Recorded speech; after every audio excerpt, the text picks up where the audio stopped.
अस्सलाम वालेकुम स्टूडेंट्स, हम 9th class Sindh text book board का सिलेबस कर रहे हैं। सेकंड चैप्टर हमारा चल रहा है। इससे पहले इस चैनल पे आपको चैप्टर 4 का बहुत सा काम मिल जाएगा, इंपॉर्टेंट काम। और अब हम सेकंड चैप्टर कर रहे हैं, तो सेकंड चैप्टर में हम एक्सरसाइज 2.5 का क्वेश्चन नंबर 1, 2, 3 कर चुके हैं। आपको प्लेलिस्ट में हमारा क्लास 9 चैप्टर 2 के नाम से प्लेलिस्ट में तमाम वीडियोस मिल जाएंगी बआसानी।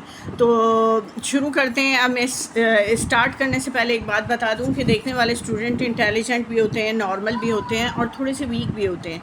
तो वीडियो हम आप तीनों तरह के स्टूडेंट्स के लिए बनाते हैं। तो जो इंटेलिजेंट हैं वो प्लेबैक की स्पीड को बढ़ा कर वीडियो को देख लिया करें। जो थोड़े से नॉर्मल हैं वो तसल्ली से वीडियो को देखें, और जो वीक हैं अगर उनको आराम से समझ में बात नहीं आती तो दोबारा से वीडियो को चलाकर अच्छे से कंसेप्ट क्लियर करें, और फिर उसके बाद कॉपी पर भी प्रैक्टिस करें। तो आपकी इंशाल्लाह बेहतरीन 100% मार्क्स आएंगे इंशाल्लाह अज़ीज़, तमाम हर तरह के स्टूडेंट्स के। तो स्टार्ट लेते हैं क्वेश्चन नंबर 4 से। क्वेश्चन नंबर 4 में हमने लॉ ऑफ लॉगरिथम तो पढ़ लिए हुए हैं। अब हमने इसको प्रूफ करना है दूसरे तरीके से। तो उसका तरीका क्या, ये मैंने गलती से करीब ये क्वेश्चन लिख दिया है। क्वेश्चन में सबसे पहले हम लेट करेंगे। क्या लेट करेंगे? इन तीनों वैल्यूज़ को नाम दे देंगे। फर्स्ट वैल्यू को मैंने नाम दिया लॉग बी की बेस पे एम को मैंने एक्स का नाम दे दिया। फिर लॉग एम की बेस पे ए को मैंने y का नाम दे दिया। लॉग b की बेस पे a को मैंने z का नाम दे दिया। और फिर इन सब को एक्सपोनेंशियल फॉर्म में चेंज कर देंगे, यानी ये लोगरिथमिक फॉर्म में है, हमने इसको इंडाइसिस में या एक्सपोनेंशियल फॉर्म में लिखना है। ऐसे में क्या होता है कि ये हमारी बेस बन जाती है, इधर वाली वैल्यू पावर बन जाती है, और ये आंसर बन जाता है। तो ये हमारी ये वाली इक्वेशन इसमें चेंज हो गई। जिन बच्चों को ये नहीं आता वो एक्सरसाइज 2.1 से स्टार्ट करें, अच्छे तरीके से 2.4 तक 2.5 तक पहुँचें, फिर इस क्वेश्चन पे आएंगे तो बात अच्छे से समझ में आ जाएगी। यहाँ पर ये हमारी बेस है, ये हमारी पावर या एक्सपोनेंट बन जाएगी, और ये हमारी वैल्यू बन जाएगी। ये एक और इक्वेशन बन गई। इसके ज़रिए b raise to the power z is equal to a हो गया। ये हमारी इक्वेशन 1 है, ये इक्वेशन 2 है, और ये इक्वेशन 3 है। अब अगर हम गौर से देखते हैं तो ये दोनों इक्वेशन में हमारे पास a आ रहा है। तो by comparing equation 2 and equation 3 हम क्या हासिल करते हैं? अगर ये भी a के इक्वल है और ये भी a के इक्वल है तो ये दोनों आपस में भी इक्वल होंगी। तो हम लिखेंगे by comparing equation 2 and 3, equation 2 and equation 3 हमें क्या मिला? हमें मिला कि ये दोनों a के इक्वल हैं, तो ये दोनों आपस में भी बराबर होंगे, यानी m raise to the power y is equal to b raise to the power z। अब एक इक्वेशन ने काम नहीं किया, वो अब अपना काम करेगी। यहाँ से m की वैल्यू हम इसमें पुट कर देंगे। Put the value of m from equation 1। Equation 1 में हमें पता है m जो है b raise to the power x के इक्वल है। यहाँ पर हम लिखेंगे b raise to the power x, और ये वाला y भी लिख देंगे। m को हटाकर उसकी वैल्यू पुट कर दें, is equal to b raise to the power z। By comparing, जब इन दोनों को कंपेयर करेंगे तो जब बेस सेम है तो पावर्स भी सेम होंगी। बाय कंपेयरिंग, कंपेयर करने से हमें पता चला कि अगर बेस सेम है तो इनकी पावर भी सेम होंगी। x y is equal to z। अब जो हमने सपोज़ की थी वो सारी वैल्यूज़ यहाँ रख देंगे। x हमने सपोज़ किया था इसे, तो हम लिखेंगे लॉग, तो ये हमारा वैल्यूज़ पुट करेंगे। तो लॉग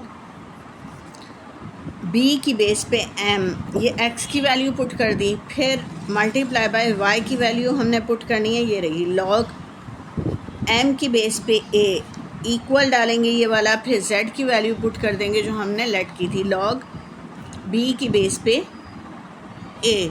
तो अब ये देखिए ये हमारा सेम एज क्वेश्चन हो गया, जैसा हमारा क्वेश्चन था वही आ गया। तो इसका मतलब ये प्रूव हो गया कि इक्वल है।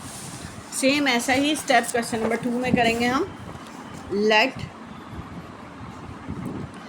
x is equal to log a की बेस पे b, फिर y is equal to log c की बेस पे a, z is equal to log सी की बेस पे बी, हमने इन तीनों को लेट कर दिया। मैंने पहले एक्स वाई जेड इधर लिखा था, आप चाहें तो वो भी कर सकते हैं।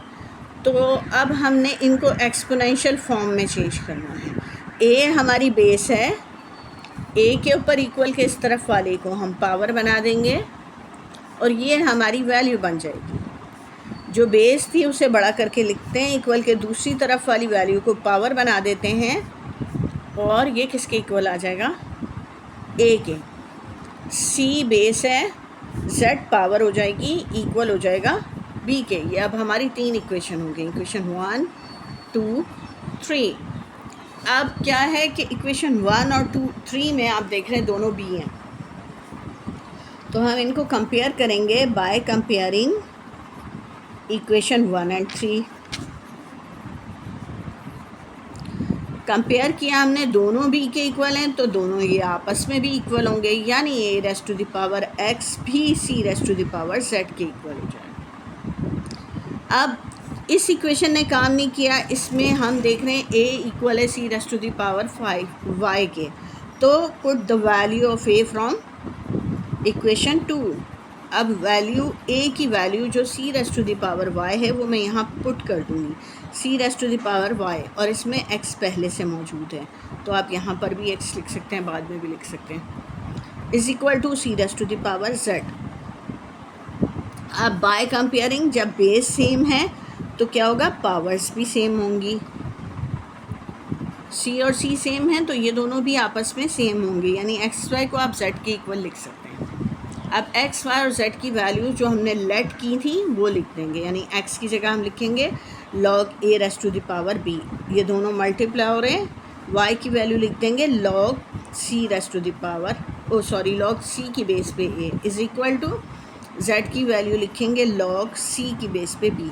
तो ये हमारा क्वेश्चन जैसा आ गया, ये हम सॉल्व कर चुके हैं। अब करेंगे हम इसका थर्ड पार्ट। सेम इसी तरह हमने पहले वाले को x कर लेना है, let x is equal to log b की बेस पे a और y is equal to a into log c की बेस पे b और z is equal to 1 upon log c की बेस पे a। अब इसे हम चेंज करेंगे तो ये क्या हो जाएगा हमारा b raise to the power x is equal to a। इसे चेंज करेंगे तो पहले इसे पावर बना देंगे, ठीक है। पहला स्टेप होगा ये a इधर आकर पावर बन जाएगी तो b raise to the power a बन जाएगी ये पावर। बल्कि हम ऐसे करते हैं, a को नहीं हम लेट करते, a को हम ऐसे ही रहने देंगे, लॉग c की बेस पे b हो गया। अब इसे क्या कहेंगे हम, c जो है ये बेस बन जाएगा और पावर यहाँ पर आ जाएगी y की, c raise to the power y is equal to b। z को देखते हैं हम, तो ये सबसे पहले ये होगा कि ये ऊपर लेकर जाएंगे, ऊपर ले जाने से ये हो जाएगा, सॉरी ये मेथड इतना बेस्ट नहीं है, हो जाएगा कंप्लीट, लेकिन स्टूडेंट्स के लिए ये बेस्ट नहीं है तो मैं आपको दूसरे मेथड से करवाती हूँ। तो ये देखें, ये जो यहाँ लॉग सी की बेस पे ए है ये इधर आकर मल्टीप्लाई हो जाएगा, इक्वल के दूसरी तरफ जाकर मल्टीप्लाई कर देंगे तो क्वेश्चन ज़रा फर्स्ट और सेकंड की तरह हो जाएगा। एक तो मैंने उस क्वेश्चन में मिस्टेक की थी कि मैंने ए 2 बार लिख दिया था, दूसरा ये कि उस तरीके से हल तो हो जाना था लेकिन पावर को बार बार चेंज करना था। इससे इजी ये है कि ये यहाँ डिवाइड हो रहा है, इक्वल के इधर आकर मल्टीप्लाई हो गया, और मल्टीप्लाई 1 से कुछ भी मल्टीप्लाई हो तो वैल्यू आंसर वही का वही आता है। अब इसके बाद हम क्या करेंगे, हमने ये करना है वही जो पहले स्टेप थे, लेट करेंगे हम x इज़ इक्वल टू ये वाला लॉग b की बेस पे a, y is equal to log c की बेस पे b, z is equal to log c की बेस पे a। अब इससे एक्सपोनेंशियल फॉर्म में लिखेंगे, पावर की फॉर्म में, तो ये बेस की वैल्यू बड़ी करके इक्वल के दूसरी तरफ वाला पावर बन जाता है और ये आंसर आ जाता है। इसमें लिखेंगे तो c की पावर y, अगर आपको नहीं आता तो आपको शुरू से थोड़ा सा लेकर चलना पड़ेगा। फिर उसके बाद सी की बेस पे थर्ड वाली हो जाएगी सी की बेस पे z इज़ इक्वल टू ए। ये बेस बन गई, ये पावर बन गई, ये वैल्यू बन गई जब एक्सपोनेंट में हमने लिखा। अब हम इनमें कंपेयर करते हैं तो हम देखते हैं ये दोनों इक्वेशन 1 और इक्वेशन 3 जो हैं वो सेम हैं। इन दोनों को देखते हैं, ये दोनों ए के इक्वल हैं, ए इसके भी इक्वल है, ए इसके भी इक्वल है, तो ये दोनों आपस में भी इक्वल होंगी। तो हम लिखेंगे by comparing equation 1 and equation 3, दोनों को हम जब कंपेयर करते हैं तो ये b raise to the power x is equal to c raise to the power z के इक्वल हो जाएगा। जिसने अभी काम नहीं किया, b की वैल्यू हम यहाँ से इसमें पुट कर देंगे। Put the value of b की वैल्यू फ्रॉम इक्वेशन 2 यहाँ पर लिख देंगे c raise to the power y, ये वाली वैल्यू b की जो है ना c raise to the power y, और ये x मौजूद है तो पावर xy हो जाएगी। अब इन दोनों को आपस में कंपेयर करेंगे तो बाय कंपेयरिंग, जब दोनों की बेस सेम है, जब दोनों की बेस सेम है तो दोनों की पावर्स भी इक्वल होंगी, तो x y is equal to z। अब हम x और y की यही वैल्यू पुट करेंगे जो हमने लेट की थी। x हमारा है log b की बेस पे a, ये रहा, और y हमारा है log c की बेस पे b, और z हमारा है log c की बेस पे a। ये हमारी सेम एज ये हो गई। तो आंसर हमारा, मतलब हमने प्रूफ कर दिया कि ये इक्वल है। प्रूफ करने के ये क्वेश्चन। अब करते हैं इसका फोर्थ पार्ट। फोर्थ पार्ट हमारे पास ये है। इसके लिए अब हम क्या करेंगे, इसके लिए हम करेंगे कि ये यहाँ डिवाइड हो रहा है, इसके इस तरफ आकर मल्टीप्लाई करते हैं। इस फोर्थ पार्ट में भी थोड़ा सा हम क्वेश्चन नंबर 3 की तरह करेंगे कि ये लॉग की वैल्यू इधर ले जाकर मल्टीप्लाई कर देंगे, इधर आ जाएगी। तो लॉग a की बेस पे b इंटू लॉग b की बेस पे a इज़ इक्वल टू 1 हो गया। अब लेट करेंगे तो लेट लॉग a की बेस पे b is equal to x कर दिया, और लॉग b की बेस पे a जो है वो y कर दिया। फिर जब ये कर दिया हमने, तो अब इसको एक्सपोनेंशियल फॉर्म में लिखेंगे। एक्सपोनेंशियल फॉर्म हमारी हो जाएगी यहाँ पर a raise to the power, base ये है, ये एक्सपोनेंट बना दिया, इक्वल हो गया इसके। यहाँ b raise to the power y is equal to हो गया a के। देखिए अब यहाँ पर ये जो दोनों इक्वेशन बनी हैं, तो इक्वेशन में अब यहाँ कंपेयर नहीं कर सकते, क्योंकि कंपेयर जब होता है जब कुछ बिल्कुल सेम होता है, एक तरफ सेम नहीं है, तो फिर आप एक इक्वेशन के अंदर दूसरे इक्वेशन से किसी चीज़ की वैल्यू पुट कर देंगे। हम a की ये वाली वैल्यू पुट कर देंगे इक्वेशन नंबर 1 में। Put the value of a in equation 1। Value of a किस में से, फ्रॉम 2 से हासिल करके हम इक्वेशन 1 में रख देंगे। यानी a की value b raise to the power, value of a is equal to b raise to the power y in equation 1। अब ये वैल्यू हम a की जगह रख देंगे b raise to the power y, और ये x पहले से मौजूद है, तो ये हो गई b raise to the power x y is equal to b। a की ये वैल्यू उठाकर हमने यहाँ पे रख दी, यानी a के बजाय हम b raise to the power y लिख रहे हैं। b raise to the power y x हो या x y हो, सेम बात होती है। अब कंपेयर करेंगे कि ये दोनों अगर बेस सेम हैं तो पावर्स भी सेम होंगी। अब बाय कंपेयरिंग क्या हुआ, कंपेयर किया हमने तो हमें पता चला जब बेस सेम हैं तो पावर्स भी इक्वल होंगी। जहाँ कोई पावर नहीं होती वहाँ 1 होती। अब हम x और y की ये वैल्यू पुट कर देंगे जो हमने यहाँ पर लिखी हुई थी। लॉग हमने खुद लेट की थी ना, लॉग a की बेस पे p multiply by log b की बेस पे a इज़ इक्वल टू 1। तो ये देखें, ये हमारी ये इक्वेशन सेम एज हो गई, तो प्रूफ हो गया। क्वेश्चन नंबर हमारा 4 कंप्लीट हो गया। सेम इसी तरह क्वेश्चन नंबर हम 5 करेंगे। क्वेश्चन नंबर 5 का फर्स्ट पार्ट है, इसमें भी हम स्टेप उसी तरह लेंगे। Let x is equal to log 5 की बेस पे 7 और y is equal to log 7 की बेस पे 25। तो यहाँ से जब हम एक्सपोनेंट में चेंज करेंगे तो 5 raise to the power x is equal to 7 हो गया। ये बेस बन गई, ये पावर हो गया, ये आंसर हो गया। यहाँ 7 के बेस पे y इज़ इक्वल टू 25 हो गया। ये इक्वेशन 1 बन गई हमारी, ये इक्वेशन 2 बन गई।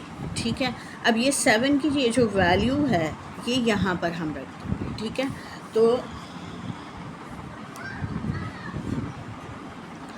By putting value of 7 is equal to 5 raised to the power x in equation 2। Equation 2 में रख देंगे हम। इक्वेशन 2 हमारी ये रही, तो इक्वेशन 2 बिकम्स, इक्वेशन 2 क्या हो जाएगी, हम इस 7 की जगह रख देंगे 5 raise to the power x, और इसमें पहले से y पावर मौजूद है, इज़ इक्वल टू 25। अब इस 25 के फैक्टर बनाएंगे तो 5 5 सा 25 के हमने फैक्टर बनाए, 5 5 सा 25, 5 1 सा 5, 5 2 टाइम रिपीट हुआ तो 5 स्क्वायर हो गया। जब बेस सेम है हम कंपेयर करेंगे, अगर बेस सेम है तो पावर्स भी सेम हो जाएंगी, तो हमारी x y 2 के इक्वल आते हैं। x हमने क्या लेट किया था, log 5 की बेस पे 7, और y हमने क्या लेट किया था, log 7 के बेस पे 25 इज़ इक्वल टू 2। ये प्रूफ हो गया, यही हमारा क्वेश्चन था। ठीक है, वेरीफाई हो गया। इसी तरह हम सेकंड क्वेश्चन को करेंगे, let x is equal to log 3 की बेस पे 2, y is equal to log 2 की बेस पे 81। इससे हमारा बन गया 3 raise to the power x is equal to 2, exponential form में लिखा, 2 raise to the power y is equal to 81। तो ये इक्वेशन 1 और इक्वेशन 2 हो गई। इक्वेशन 1 से 2 की वैल्यू को इक्वेशन 2 में रख देंगे, तो put 2 is equal to 3 raise to the power x in equation 2, यानी इक्वेशन 1 से हम इक्वेशन 2 में 2 की value 3 raise to the power x लिखेंगे, ये 2 इसकी बेस है। ठीक है, तो ये हमारा हो गया। अब यहाँ पर ये वैल्यू अब यहाँ पर हम पुट कर रहे हैं 2 की value 3 raise to the power x, तो हमारी इक्वेशन 2 क्या बन जाएगी, इक्वेशन 2 हमारी बन जाएगी 3 raise to the power x, और ये y पहले से ही मौजूद है, इज़ इक्वल टू 81। 81 के हम रफ वर्क में फैक्टर बनाएंगे, 3 2 ज़ा 6, 2 कैरी आ गया, 3 7 ज़ा 21, 3 9 ज़ा 27, 3 3 ज़ा 9, 3 1 ज़ा 3, 3 4 टाइम रिपीट हुआ, तो हम यहाँ पर 81 की जगह लिख सकते हैं 3 रेस टू द पावर 4। अब बाय कंपेयरिंग, अब कंपेयर करेंगे, बेस सेम है तो पावर्स भी सेम हो जाएंगी, यानी x y is equal to 4। x की वैल्यू दोबारा हम पुट करेंगे जो हमने लेट की थी, by putting the values, x है log 3 की बेस पे 2, मल्टीप्लाई बाय y है log 2 की बेस पे 81 इज़ इक्वल टू 4। ये वैल्यूज़ हमने पुट कर दी दोबारा, x की जगह x की वैल्यू ये वाली, और y की जगह y की ये वैल्यू इक्वल 4। तो देखा, ये हमारा क्वेश्चन दोबारा पलट कर आ गया, तो ये वेरीफाई हो गया, प्रूफ हो गया।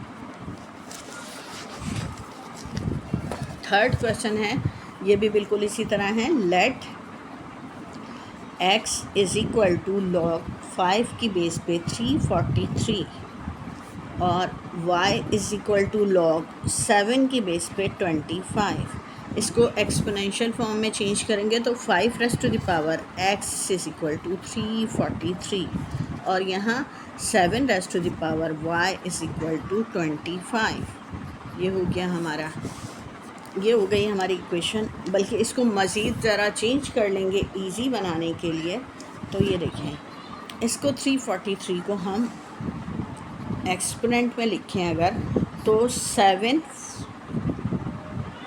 4 ज़ा 28, 6 कैरी, 7 9 ज़ा 63, 7 7 ज़ा 49, 7 1 ज़ा 7, 7 3 टाइम रिपीट हुआ। हम इसे लिख सकते हैं 5 raise to the power x is equal to 7 raise to the power 3, और इसे चेंज करेंगे तो 7 raise to the power y is equal to 5 square, 5 5 ज़ा 25 है।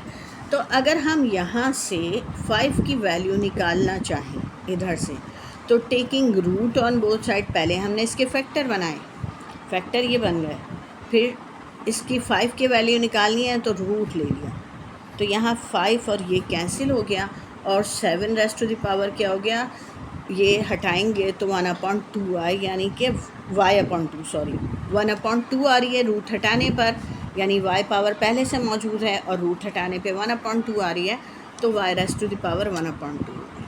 इसका एक और तरीका और एक और स्टेप भी होता है, वो भी बता दूंगी। बहरहाल अभी हम इसको लिखेंगे 7 raise to the power y/2 = 5। ठीक है, अब यहाँ मैंने इसे इक्वेशन 1 का और इसे इक्वेशन 2 का नाम दे दिया। अब मैं आपको बताऊँ ये कैसे हुआ था, तफसील से बताऊँ। 7 raise to the power y = 25 था, तो मैंने इसे चेंज कर दिया 5 5 × 25 5 स्क्वायर में। इस 2 को कैंसिल करने के लिए मैं इसे 5 बनाना चाह रही हूँ, तो मुझे यहाँ पर पावर 1/2 लगानी पड़ी और यहाँ पर भी 1/2 लगानी पड़ी। ये 2 कैंसिल होके मेरे पास 5 आ गया और ये 7 raise to the power y/2 क्या, y1 से y। ये काम मैंने यहाँ पर किया है। ठीक है, आप जिस तरह के भी स्टेप आपके टीचर चाहें वैसे दे दें। अब y की वैल्यू मेरे पास 5 की वैल्यू मेरे पास आ गई 7 raise to the power y/2। Put the value of y, value of 5 is equal to 7 raised to the power 1/2 from equation 2 in equation 1। अब हम equation 1 में रख देंगे, तो हमारी equation 1 बन जाएगी, इस 5 की जगह मैं ये वाली पावर लिखूँगी 7 raised to the power y/2, 7 raised to the power y/2, और इसमें x जो पहले से मौजूद है वो यहाँ रहेगा, is equal to 7 क्यूब। अब बाय कंपेयरिंग जब बेस सेम हैं तो पावर्स भी इक्वल होंगी, तो अब हमारी ये पावर्स क्या बन जाएंगी, xy/2 = 3। ये 2 जो यहाँ डिवाइड हो रहा है इक्वल के इस तरफ आकर मल्टीप्लाई हो जाएगा, 3 × 2, तो हमारा xy क्या हो गया, xy = 2 3 = 6। अब हम xy की वैल्यू जो हमने यहाँ लेट की थी वो लिख देंगे। x हमारा था log 5 की बेस पे 343 और y हमारा था log 7 की बेस पे 25 और ये इक्वल डाल के 6। हमारा क्वेश्चन पलट कर आ गया तो प्रूफ हो गया। सेम इसी तरह ये वाला क्वेश्चन करेंगे तो आपको और अच्छे से समझ में आ जाएगा। लेट x = log 6 की बेस पे 16, y = log 2 की बेस पे 216। ये चेंज होकर आ जाएगा 6 raise to the power x = 16 और ये चेंज होकर आ जाएगा 2 raise to the power y = 216।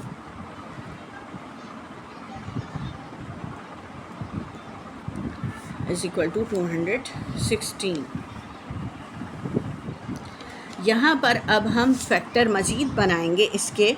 ये तो इक्वेशन 1 का नाम दे दिया, इसे मज़ीद सिंप्लीफाई करेंगे। मैं इधर करने के बजाय नीचे सिंप्लीफाई करती जाऊँगी। इसे हम 2 raise to the power y रहने देंगे, लेकिन इसे हम कर देंगे 6 रेज़ टू द पावर 216 के हमने फैक्टर बनाए। 6 3 = 18 और 3 कैरी आया 6 6 = 36, 6 6 = 36, 6 1 = 6। ये हो गया हमारे पास 6 क्यूब।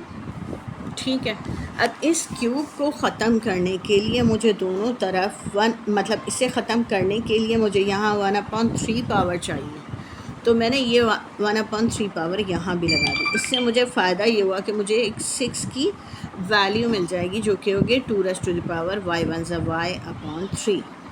ये मैंने इक्वेशन 2 का नाम दे दिया। अब हम लिखेंगे put the value of 6 in equation 1 from equation 2। 6 की ये वाली वैल्यू जो है मैं ये पुट कर दूँगी यहाँ पर, तो इक्वेशन 1 मेरी क्या बन जाएगी, इक्वेशन 1 मेरी बन जाएगी, यहाँ 6 की जगह लिखूँगी 2 raise to the power y/3 और ये x जो पहले से मौजूद है उसके साथ रहेगा = 16। ये 16 के भी मैं फैक्टर बना लूँगी। 2 8 = 16, 2 4 = 8, 2 2 = 4, 2 1 = 2। इसके एक से ज़्यादा मेथड होते हैं, मुझे ये मेथड आप लोगों के लिए ज़्यादा बेस्ट लगा। 2 रेज़ टू द पावर 4, यहाँ पर है हमारे पास 2 raise to the power xy/3 is equal to 2 raise to the power 4। Base को सेम किया है ताकि पावर्स को कंपेयर कर सकूँ। बाय कंपेयरिंग बेस सेम है तो पावर भी सेम होंगी, इसलिए हम 2 को गायब करके xy/3 को 4 के इक्वल कर देंगे। ये 3 इधर आकर मल्टीप्लाई हो गया तो हमारा क्या बन गया, xy इज़ इक्वल टू 4 3 सा 12। xy हमारा हो गया 12। यहाँ पर हम x और y की वही वैल्यूज़ रख देंगे जो हमने यहाँ लेट की, ये दोनों वैल्यूज़। तो हम लिख देंगे x की जगह log 6 की बेस पे 16 मल्टीप्लाई बाय log 2 की बेस पे 216 इज़ इक्वल टू 12।